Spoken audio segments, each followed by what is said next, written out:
কেন্দ্রে বিজেপি বিরোধী জোট ইন্ডিয়ার চেয়ারপারসন নির্বাচিত হলেন কংগ্রেস সভাপতি মল্লিকার্জুন খার্গে। শনিবার 13 জানুয়ারি ইন্ডিয়া জোটের ভার্চুয়াল বৈঠকে এই সিদ্ধান্ত নেওয়া হয়েছে। যদিও এদিনের বৈঠকে যোগ দেয়নি জোটের অন্যতম বড় দল তৃণমূল কংগ্রেস, কিন্তু বাংলার মুখ্যমন্ত্রী মমতা বন্দ্যোপাধ্যায়ের প্রস্তাবে শিলমোহর দিয়ে ইন্ডিয়া জোট বুঝিয়ে দিল জাতীয় রাজনীতিতে মমতা বন্দ্যোপাধ্যায় যথেষ্টই প্রাসঙ্গিক। উল্লেখ্য 19 ডিসেম্বর মঙ্গলবার দিল্লিতে ইন্ডিয়া জোটের শেষ বৈঠকে বাংলার মুখ্যমন্ত্রী মমতা বন্দ্যোপাধ্যায় প্রস্তাব দিয়েছিলেন কংগ্রেসের সভাপতি মল্লিকার্জুন খার্গেকে বিরোধীদের প্রধানমন্ত্রী পদপ্রার্থী হিসেবে ঘোষণা করা হোক। শনিবারের অন্যতম আলোচ্য বিষয় ছিল একজনকে আহ্বায়ক বা চেয়ারপারসন ঠিক করা। এ ব্যাপারে বিহারের মুখ্যমন্ত্রী নীতিশ কুমারের নাম নিয়েই সবচেয়ে বেশি আলোচনা হচ্ছিল গত কয়েকদিন ধরে। কিন্তু সূত্রের খবর, নীতিশের নাম প্রস্তাবিত হলেও তিনি অস্বীকার করেন। শেষ পর্যন্ত কংগ্রেস সভাপতি খার্গেকেই চেয়ারপারসন করল ইন্ডিয়া। এদিনের ভার্চুয়াল বৈঠকে যদিও তৃণমূল কংগ্রেস যোগ দেয়নি। এই বিষয়ে কি বললেন তৃণমূল মুখপাত্র কুণাল ঘোষ, শোনাবো। এই বিষয়টা আমি কোনো মন্তব্য করছি না। এই বিষয়টি আমাদের যারা কংগ্রেসের সঙ্গে বা জোটের বিষয়ে কোঅর্ডিনেশনে যোগাযোগ রাখছেন তারা বলতে পারবেন। কিন্তু এইটুকু বলতে পারি যে তৃণমূল কংগ্রেস ইন্ডিয়া জোটের একজন গুরুত্বপূর্ণ শরিক এবং মমতা বন্দ্যোপাধ্যায় ইন্ডিয়া জোটের একজন গুরুত্বপূর্ণ সিনিয়র মুখ এবং ভারতবর্ষের অন্যতম শ্রেষ্ঠ জননেত্রী। ফলে এই কমিউনিকেশনের সময় ভেতরে কি পর্যায়ে কি হচ্ছে এই নিয়ে সবসময় বাইরে মন্তব্য করার কোনো যৌক্তিকতা নেই।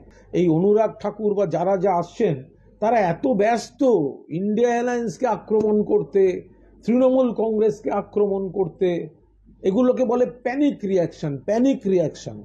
মাথার মধ্যে ঘুরছে ইন্ডিয়া ইন্ডিয়া ইন্ডিয়া ইন্ডিয়া, মাথার মধ্যে ঘুরছে তৃণমূল তৃণমূল তৃণমূল তৃণমূল। তা যদি এরা গুরুত্বপূর্ণ নাই হয় তাহলে এদের নিয়ে এত কথা কিসের? তো সুতরাং অনুরাগ ঠাকুররা জানেন তৃণমূল কংগ্রেস অত্যন্ত গুরুত্বপূর্ণ ভূমিকা পালন করছে। তারা জানেন ইন্ডিয়া জোট শক্তিশালী হয়ে উঠেছে, কেন্দ্রে ক্ষমতায় আসতে চলেছে। সেই কারণেই তারা এখন এইসব নিয়ে চর্চায় ব্যস্ত।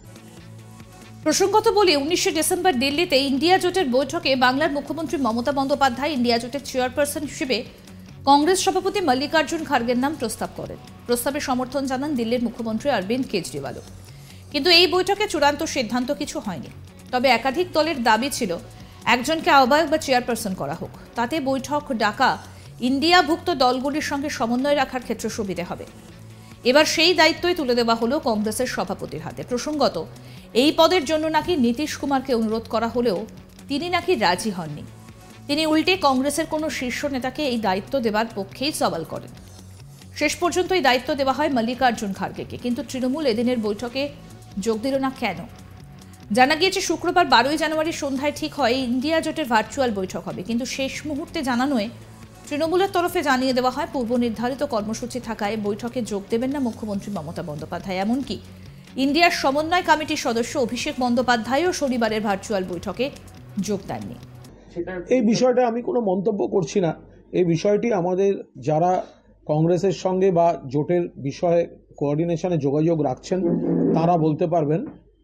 কিন্তু এইটুকু বলতে পারি যে তৃণমূল কংগ্রেস ইন্ডিয়া জোটের একজন গুরুত্বপূর্ণ শরিক এবং মমতা বন্দ্যোপাধ্যায় ইন্ডিয়া জোটের একজন গুরুত্বপূর্ণ সিনিয়র মুখ এবং ভারতবর্ষের অন্যতম শ্রেষ্ঠ জননেত্রী।